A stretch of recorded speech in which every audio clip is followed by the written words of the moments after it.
Nous sommes le 17 janvier 1961 au Congo. Patrice Lumumba est assassiné au Katanga. Il n'a que 35 ans. Éphémère Premier ministre congolais juste après l'indépendance en 1960. Salut à toutes et à tous, bienvenue sur notre chaîne 229 Média Info. Si vous aimez les contenus que nous faisons, n'oubliez pas de les partager avec vos proches. Puis n'oubliez pas de vous abonner en activant la cloche de notification pour ne plus rater aucune de nos vidéos. On commence.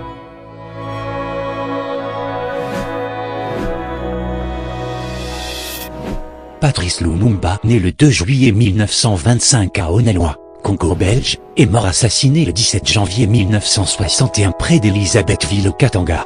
Perçu comme communiste par l'ONU et les États-Unis pour avoir reçu l'aide de Moscou en pleine guerre froide, Patrice Lumumba défendait une idée de l'unité nationale qui dérangeait la Belgique, l'ancienne puissance coloniale, mais aussi certains Congolais.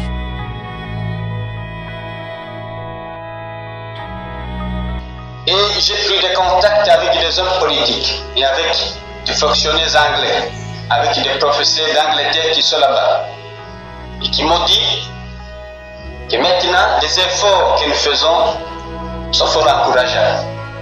Évidemment, comme tout gouvernement jeune, on connaît les difficultés du début. Parce qu'après l'accession du pays à l'indépendance, il faut consolider l'indépendance. Il faut maintenant consolider l'économie nationale. Et je vous assure qu'il y a du progrès immense. Cet homme politique congolais, figure principale de l'indépendance du Congo, il grandit au Congo belge, dans des écoles religieuses. Patrice Lumumba n'est pas directement indépendantiste, il s'allie avec le gouvernement belge afin de permettre au Congo d'évoluer le plus possible. Son avis change en 1958, lors de l'exposition universelle de Bruxelles. L'image des Congolais est peu mise en valeur. Il crée alors le mouvement national congolais en 1958. La veille de l'indépendance du Congo belge, Patrice Lumumba emporte les premières élections démocratiques et devient le Premier ministre à seulement 35 ans. Lorsqu'il prononce son discours historique à la cérémonie inaugurale de la République démocratique du Congo, le 30 juin 1960, il entre dans la légende.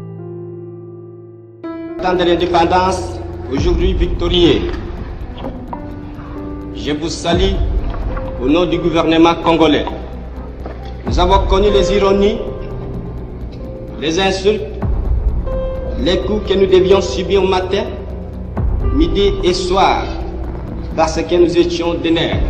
En dénonçant directement le racisme des colons belges alors que le roi belge Baudouin est juste devant lui, Lumumba se met à dos rapidement les Occidentaux.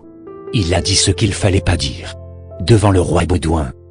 Il représentait une menace pour les intérêts belges, particulièrement au Katanga, province riche en cuivre.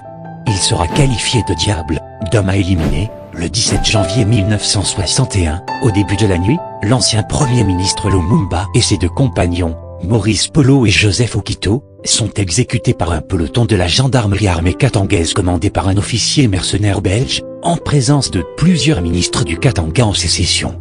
Les cadavres détruits par deux policiers belges, les trois hommes sont enterrés sommairement. Les villageois des alentours ont entendu les fusillades. Les officiels veulent cacher les assassinats, et veulent éviter un éventuel culte autour des trois cadavres si la vérité était connue. Deux policiers belges sont chargés de la sinistre besogne de faire disparaître les trois cadavres en les découpant et en les détruisant dans de l'acide. L'un d'entre eux emporte comme un trophée de dents de Patrice Lumumba. Une plainte déposée en 2011 en Belgique par le fils de Lumumba. 60 ans plus tard, l'enquête judiciaire ouverte en Belgique pour crime de guerre est dans sa phase finale selon l'avocat Christophe Marchand, qui a déposé plainte en 2011 au nom de François Lumumba, l'un de ses enfants.